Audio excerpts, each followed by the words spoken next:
कभी हमने डॉक्टर जयशंकर को उस तरह से बात करते नहीं देखा या नहीं सुना, लेकिन इस बार लग रहा है कि उन्होंने जो स्टेटमेंट दिया है वो काफी सख्त किस्म का स्टेटमेंट है, काफी सीरियस होके बात की जा रही है और पाकिस्तान को शायद वार्न भी किया जा रहा है। Working with India will give you benefit, और अगर आप काम नहीं करेंगे इंडिया के साथ तो फिर आपको जो है इसका खुमियाजा भुगतना पड़ेगा। जब वो ये कह रहे हैं कि कोई नेबर काम नहीं करेगा तो उनका इशारा पाकिस्तान की तरफ है। इसराइल ग्रेटर इसराइल बनाने के लिए पूरी मुसलमान दुनिया को तबाह कर रहा है। इसी तरह अखंड भारत उस वक्त तक नहीं बन सकता जब तक ये पाकिस्तान पर अपना कब्जा ना करे।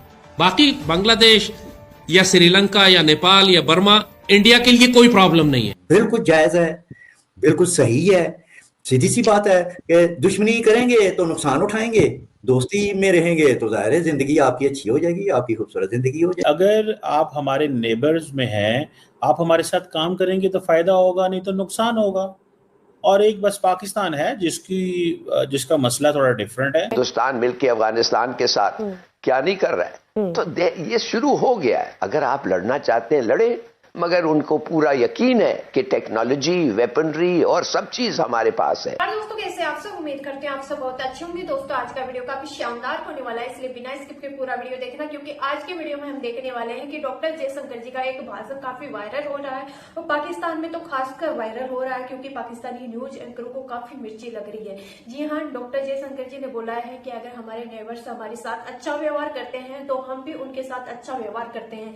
जैसे कि श्रीनगर, मालदीव, ऐसे बहुत सी देशों का नाम लिया है, लेकिन बीच में डॉक्टर जयशंकर जी बोला कि एक ऐसी कंट्री है जिसको हम अच्छा नहीं मानते क्योंकि वो आतंकवाद है। साथ में उन्होंने बोला है कि वो अब कुत्ते की पूंछ हो चुकी है, वो कभी सीधी नहीं होगी। तो दोस्तों ये कुत्ते की पूंछ किसके लिए बोला गया है ये आप लोग जानते होंगे, क्योंकि ये बोला गया है पाकिस्तान को। पाकिस्तानी बहुत जल्दी समझ जाते हैं, इसलिए तो उन्होंने इन पर रिएक्शन डाल दिया है। तो दोस्तों आज का वीडियो काफी शानदार होने वाला है, बिना स्किप के पूरा वीडियो देखना। बढ़ते हैं। Kind of cost that is, what kind of issue that will be, how that is going, who is going to determine, कौन डिटर्मिन करेगा, कैसे डिटर्मिन होगा भाई, ये कोई आसान चीज थोड़ी है।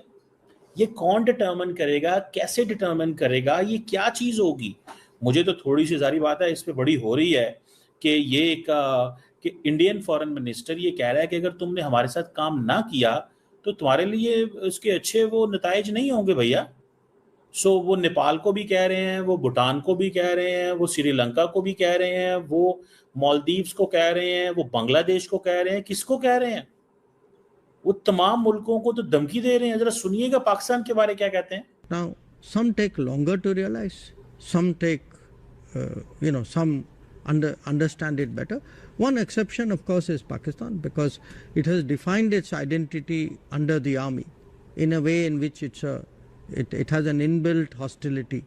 Inbuilt hostility, वो कह रहे हैं पाकिस्तान की इनबिल्ट हॉस्टिलिटी है। तो डॉक्टर साहब इंडिया के बारे में क्या ख्याल है? इंडिया की कौन सी इनबिल्ट हॉस्टिलिटी नहीं है? नरेंद्र मोदी साहब की कोई इनबिल्ट हॉस्टिलिटी नहीं है। प्राइम मिनिस्टर मोदी की क्या इनबिल्ट हॉस्टिलिटी नहीं है?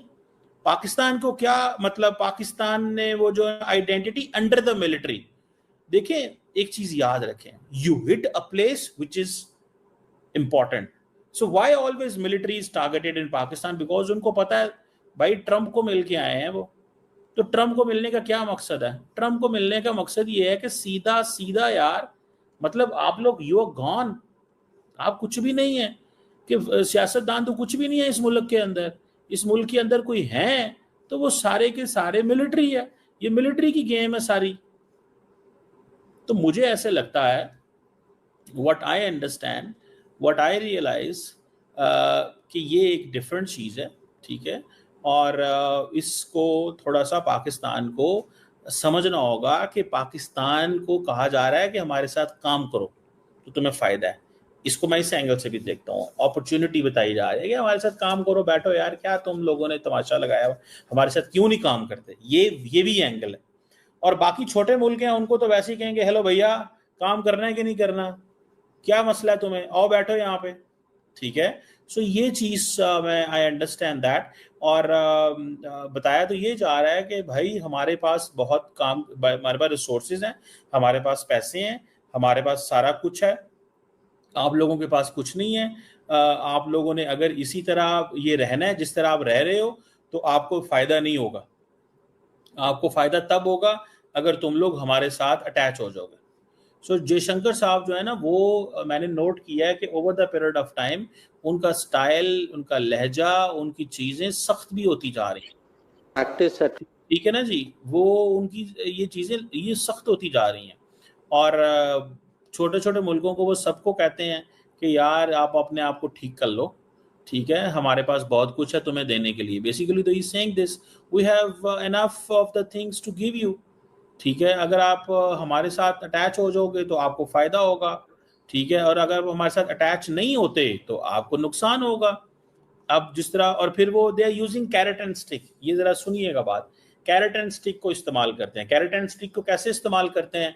जाएंगे उसके पास, क्या नाम है उसका, जो उधर आपकी जो ये साउथ में श्रीलंका, वहां पे देंगे रिसोर्सेस और फिर उनका बिहेवियर को मोल्ड करेंगे। जाएंगे मालदीव्स, उनको देंगे थोड़े से पैसे, तुम्हारी ये सड़क बनवा देते हैं, तुम्हारा ये घर बनवा देते हैं, तुम्हारी नेवी को थोड़ा ट्रेन कर देते हैं, आओ इधर। इंडिया बहुत जल्दी कर रहा है चीजें करने की। India must lead this. India का ये एक जनरेशनल प्रोसेस होना चाहिए।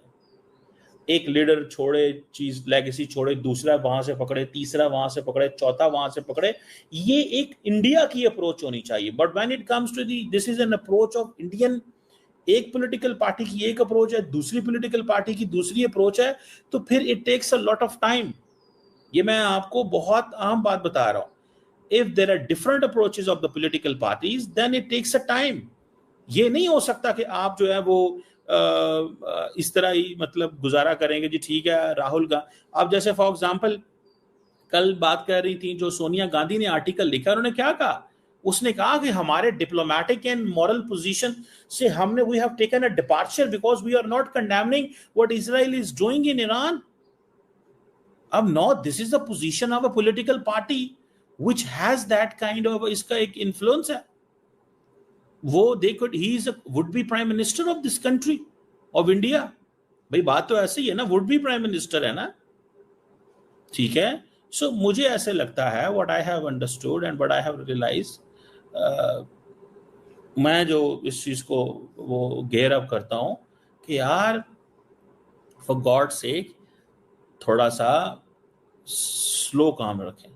मुझे तो यकीन करके ये लगता है वो बहुत सख्त काम चला रहे हैं वो इंडियंस, और उन्होंने थोड़ा सा अपने आप को वो किया है एक, ठीक है, एक टफ लाइन उन्होंने ली है कि नहीं, हमने जरा पाकिस्तान को सबक सिखाना है। देखें, मैं आपको एक बड़ी गारंटी से बात बता सकता हूँ, ट्रस्ट में, मैं आपको बड़ी गारंटी से बात बता सकता हूँ, और ये आप मान लेंगे आप इस बात को, ठीक है ना जी, कि the thing which matters is, जो मैंने वो जिसको वो कहते हैं ना, वो जो चीज़ मुझे नज़र आ रही है वो बड़ी क्लियर है, ठीक है। और the thing which matters is कि यार ये किस अंदाज से ये निज़ाम चलाएंगे, किस अंदाज से ये सबको डराते रहेंगे। क्या ये एक सवाल बनता है कि नहीं बनता? क्या ये सबको डराते हैं कि नहीं डराएंगे? समझ रहे हैं बात को? डराते रहेंगे क्या? और मुझे तो ऐसे लग रहा है कि ईरान जो है ना वो या दूसरे मुल्क जो हैं वो इसी तरह ही हम देखते रहेंगे कि जी इंडिया हमें वार्न करेगा, हमारे साथ काम करो, नहीं तो। देखें, every country has options. India को इस चीज़ को समझना चाहिए। डॉक्टर जयशंकर को नहीं पता कि उनके पास ऑप्शंस हैं? सिर्फ मुझे इतना बता दें, क्या डॉक्टर जयशंकर को नहीं पता कि उनके पास ऑप्शंस हैं? बिल्कुल ऑप्शंस हैं, हर मुल्क के पास ऑप्शंस हैं। तो फिर स्टेटमेंट से, क्योंकि जैसे जंग का माहौल बना हुआ था और हम एक दूसरे को बुरा भला और गालियां नकार रहे थे और दुश्मनी और नफरत का माहौल है, उसमें इतनी सैनिटी वाली बात करनी, इतनी लॉजिकल और रैशनल बात करनी, मतलब इसमें कोई नेगेटिव पहलू नहीं है। बात बड़ी सिंपल और सादा है, और वो ये कह रहे हैं कि भाई इंडिया के साथ अगर आप एक गुड नेबरली रिलेशन रखते हैं तो आपको बेनिफिट मिलेगा, नहीं रखते तो जाहिर है कि हित्ते में तनाव होगा, दुश्मनी होगी, नफरत होगी, जंगबाजी होगी। तो ये है, तो मेरा मतलब है ये तो बड़ा इंटेलेक्चुअल स्टेटमेंट है, ये तो पॉलिटिकल स्टेटमेंट भी नहीं है। एज ए एक्सटर्नल उनको अफेयर्स के तौर पे मैं नहीं समझता कि ये तो बड़ी ठीक। देखें पाकिस्तान की जो मसाइल हैं, पाकिस्तान आपको पता है कि हमेशा से दो तीन चीजें पाकिस्तान के बारे में आम है। एक ये कि पाकिस्तान एक सिक्योरिटी स्टेट है, ठीक है जी। पाकिस्तान जो है वो उसमें डेमोक्रेटिक प्रोसेस जो है वो हमेशा एक अनस्टेबल रहा है, ठीक है। तीसरा हमारा पहलू ये है पाकिस्तान का कि पाकिस्तान हमेशा से बहरान में रहता है, क्राइसिस में रहता है।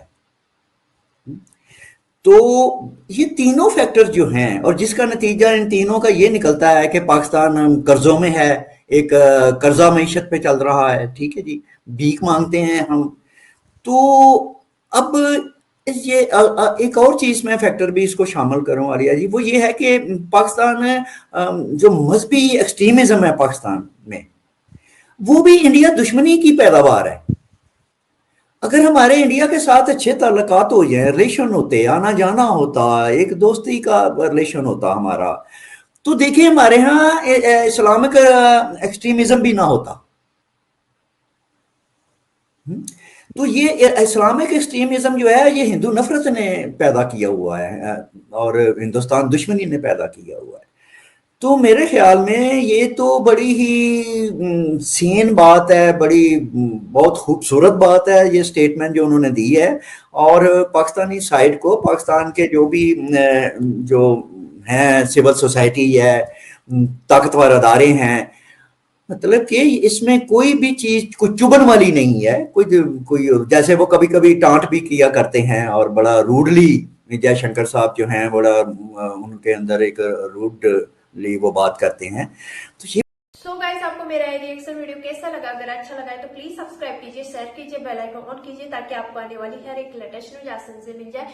उम्मीद करते हैं आप लोगों को मेरा वीडियो पसंद आया होगा। पसंद आया तो ज्यादा से ज्यादा शेयर करना ताकि हमारे और भी भाई बहन इस न्यूज को देखकर जानकारी हासिल है। जैसा कि आप लोगों ने देखा होगा कि भारत और पाकिस्तान के बीच हमेशा से एक इशू चला है आतंकवाद वाला, क्योंकि पाकिस्तान एक आतंकवाद देश है, वो सुधरने का नाम नहीं ले रहा है, वो कुत्ते की पूंछ बन चुका है। कुत्ते की पूंछ को कितना भी सीधी करो वो बाकी रहेगी, टेढ़ी रहेगी, टेढ़ी की टेढ़ी रहेगी। वैसे ही डॉक्टर जयशंकर जी ने बोला है कि हमारे नेबर्स अगर हमारे साथ अच्छा व्यवहार करते हैं तो हम भी उनके साथ अच्छा ही व्यवहार करते हैं। लेकिन एक ऐसी कंट्री है जो कभी सुधरने का नाम नहीं लेगी, वो कुत्ते की पूंछ हो चुकी है। तो दोस्तों ये सब बोला गया है पाकिस्तान को, ये सब सुनकर पाकिस्तानियों को काफी मिर्ची लगी है। जैसा कि आप लोगों ने न्यूज में देखा होगा कैसे कमर सीमा हिला रहा है, वो हिलाली भी। तो दोस्तों आप लोगों को कैसा लगा ये